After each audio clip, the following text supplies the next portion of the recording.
अमीरी मौला रहम कर हमारा बिकारी सदका ख्वाजा दरबारी या नबी सलाम अलैका या रसूल सलाम अलैका या हबीब सलाम या सलावतुल्लाह आशिक़े मुस्तफा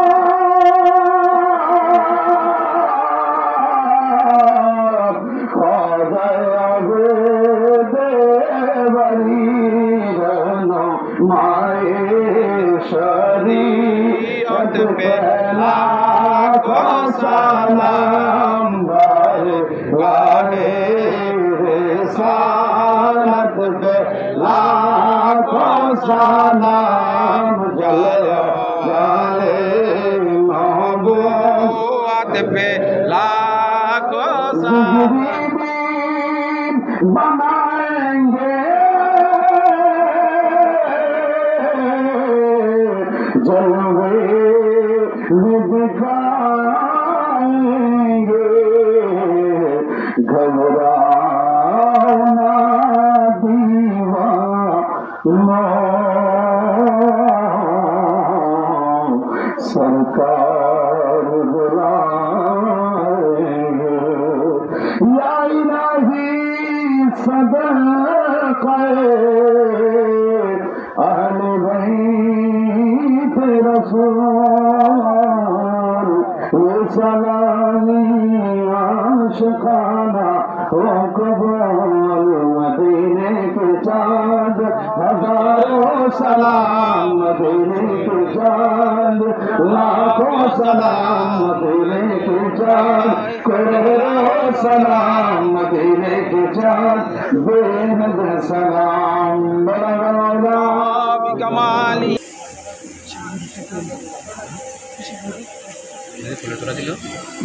मरहुम सूफी काजी नजरुल इस्लाम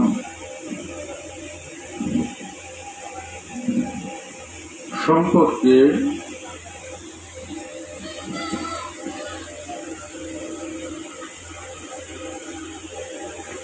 আমি মনে করি যারা সমঝদার, যারা জ্ঞানী, যারা বুঝের লোক, যারা ধার্মিক লোক, তরিকতপন্থী লোক, ওনাদেরকে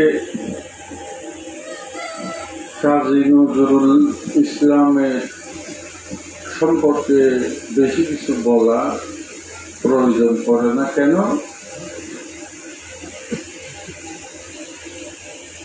আমি প্রথম কথা হলো আমার হযরতে বাবুজান কেবলা রহমতুল্লাহ আলাইহি পর্দা করার পর হইতে এই গত 7 দিন আগ পর্যন্ত, মৃত্যুর আগ পর্যন্ত আমার বাবাজান বলে গেছিলেন তুমি তোমার বড় ভাইয়ের সাথে থাকো। ঠিক মনিবের গুরুর বাক্য শিরুজাই। ওই দিন থেকে শেষ নিঃশ্বাস পর্যন্ত আমাদের ছবি কাজী নজরুল আমি অদমের সাথে থেকেই তার দুনিয়া থেকে যাওয়া। তারপর আমি যে কথাটা আপনাদেরকে একটু বলতে চেয়েছিলাম সেটা হলো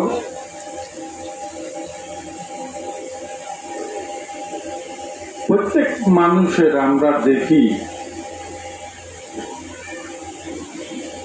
বয়স যখন হয়ে আসে তখন প্রত্যেক মানুষে চায় একটু শান্তি, একটু নিরিবিলি আপন মানুষের সাথে থাকা, এটা সবাই কাম্য করে, আশা করে, চেষ্টা করে। কিন্তু দেখা গেল আমাদের সুফি কাজী নজরুল দুনিয়া থেকে যাওয়ার আগেই সবাইকে ডাকাই রেখে তিনি এই জামগড়ের তার মাতৃভূমি এই গড়ে প্রায় 2-3 মাস হবে তো নাকি? 3 মাস। অনেক সময় অনেকে ফোন দিত খবর নেওয়ার জন্য, অনেকের ফোনেই ধরত না, অনেকদিন ফোনেই ধরে নেই, কারোর সাথে যোগাযোগ রাখতো না, রাখে নাই। এবং এখানে থাকা অবস্থায় আমি যতটুকু জানি, খানার সময় হইলে কাউকে বলে নেই আমার জন্য খানা আনো, যে তাকে মহব্বত করে খানা নিয়ে আসতো, তার খানা খেত। তো এটা একটা আল্লাহওয়ালা নবীওয়ালা বড় একটা লক্ষ্য, যে দুনিয়া থেকে যাওয়ার আগে সব কিছু যেন তার মনে দিলে কিনে এটা ধারণা হয়ে গেছে, সে আর থাকবে না। হয়তো সে আর থাকবে না, আল্লাহওয়ালা মানুষদের এরকম হয়, ঘটে ওনাদের জীবনে। তো আমার সাথে কয়েকবার দেখা হয়েছে এবং কোনো কথা হয়েছিল।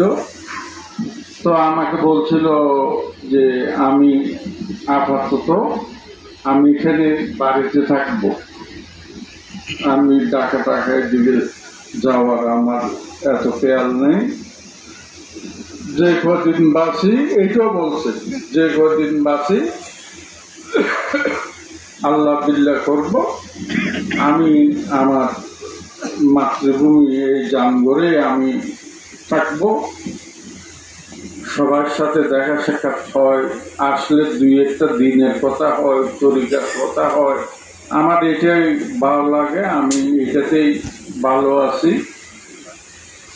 কারো কাছে যাওয়া, থাকা, চলা আমার মন কেন জানি মন চায় না।